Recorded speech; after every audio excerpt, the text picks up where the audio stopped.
السلام علیکم ورحمۃ اللہ وبرکاتہ۔ بسم اللہ الرحمن الرحیم، نحمده ونصلی علی رسوله الکریم، اما بعد فاعوذ باللہ من الشیطان الرجیم، بسم اللہ الرحمن الرحیم، وما ارسلناک الا مبشرا ونذیرا، صدق اللہ العظیم۔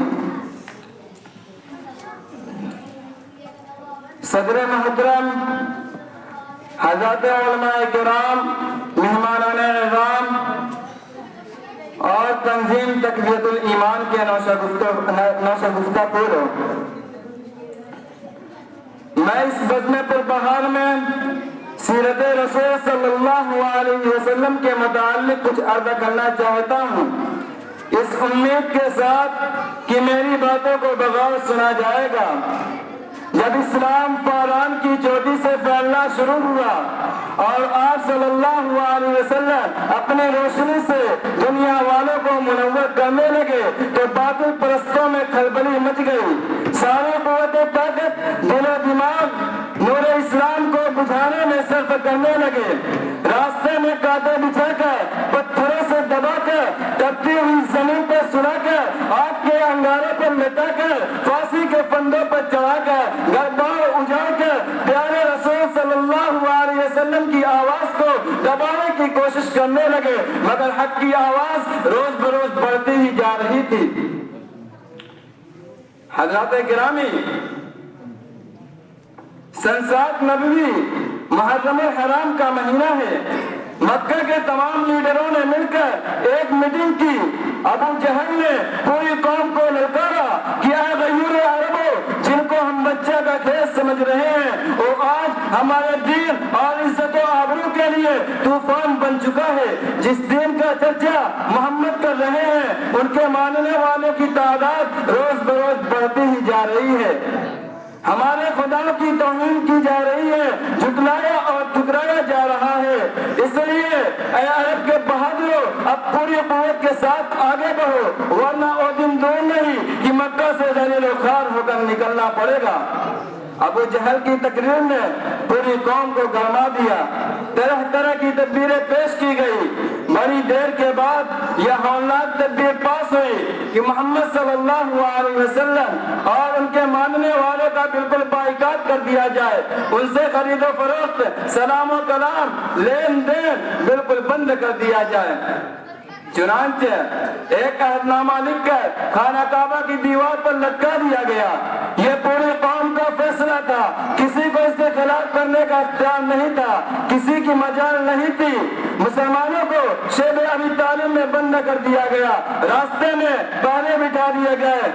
مسلمانوں میں بچے، بوڑھے، جوان، عورتیں سب تھی۔ کھانے پینے کے سامان دھیرے دھیرے ختم ہو گئے۔ درختوں کے پتے اور چھالے کھا کھا کر، کانٹے چبا چبا کر دن کاٹنے لگے۔ صرف ایک دن کے لیے پابندی ایام حج میں ہٹا لی گئی۔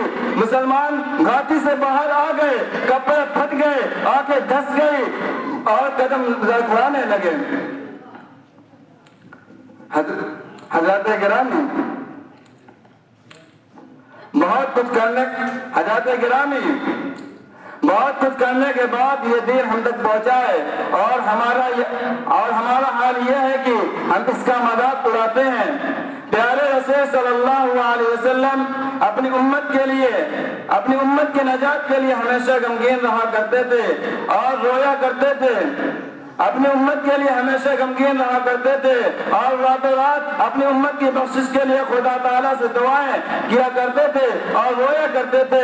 اسی حال میں ایک دن حضرت جبرائیل علیہ السلام تشریف لاتے ہیں اور یہ پیغام اور خوشخبری سناتے ہیں کہ اے حضرت العزت شہنشاہ عالی جاہ، اللہ نے آپ کو سلام فرمایا ہے۔ حضرت جبرائیل علیہ السلام خوب جانتے ہیں کہ آخر حضور صلی اللہ علیہ وسلم کس وجہ سے غمگین رہتے ہیں، پھر بھی دریافت کرتے ہیں کہ آپ غمگین کیوں رہتے ہیں۔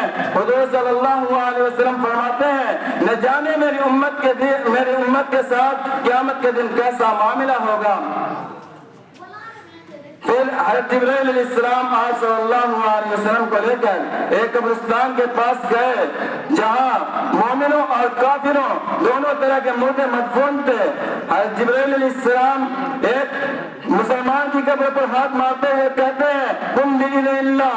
جو ہی مردہ آواز سنتا ہے فوراً باہر آتا ہے اس حال میں کہ اس کا چہرہ کالا اور منہ سے اس حال میں کہ اس کا چہرہ روشن اور منہ سے کلمہ توحید لا الہ الا اللہ محمد رسول اللہ کی صدا آ رہی ہے. اسی طرح حضرت جبرائیل علیہ السلام ایک مشرک کی قبر پر ہاتھ مارتے ہوئے کہتے ہیں قم بإذن اللہ. جو ہی مردہ آواز سنتا ہے فوراً باہر آتا ہے اس حال میں کہ اس کا چہرہ کالا اور منہ سے ہائے افسوس کی صدا آ رہی ہے. آپ صلی حضرت جبرائیل علیہ السلام نے پھر آپ صلی اللہ علیہ وسلم سے فرمایا جس طرح ابھی آپ نے مومن بندے کو دیکھا اور کافر کو دیکھا ٹھیک یہی حال اس دن بھی ہوگا. ہر کلمہ گو کو اس کی قبر سے اس کلمہ کے ساتھ اٹھایا جائے گا اور کافر کی یہی حالت ہوگی. اتنا سننا تھا کہ آپ صلی اللہ علیہ وسلم کو تسلی و تشفی ہو گئی. حضرات گرامی آپ نے دیکھا کہ حضور صلی اللہ علیہ وسلم کس طرح اپنی امت کے لیے ہمیشہ محو تدبر و تفکر رہا کرتے تھے. لیکن افسوس کہ ہم نبی کے امتی ہو کر آپ صلی اللہ علیہ وسلم کو اس طرح بھلا دیا ہے کہ ہمارا ضمیر خود ہم پر ملامت کرتا ہے. اور یاد کرے اس وقت کو جب کوئی کسی کا پرسان حال نہ ہوگا. آپ صلی اللہ علیہ وسلم فرماتے ہیں کہ قیامت کے دن اللہ تعالیٰ ایک شخص کو بلائیں گے اور بڑے بڑے دفتر دکھلا کر فرمائیں گے اے فلاں دیکھ یہ تیرے گناہوں کے دفتر ہے. اور شخص سے کہے گا اے میرے مولا کریم میں نے یہ سب گناہ کیے ہیں.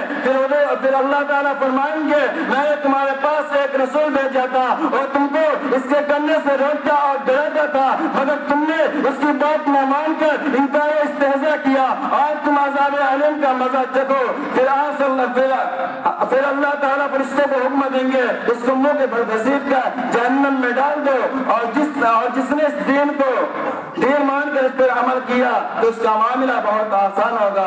اللہ تعالیٰ ہمیں اس کے سیدھے راستے پر چلنے کی توفیق عطا فرمائے. آمین.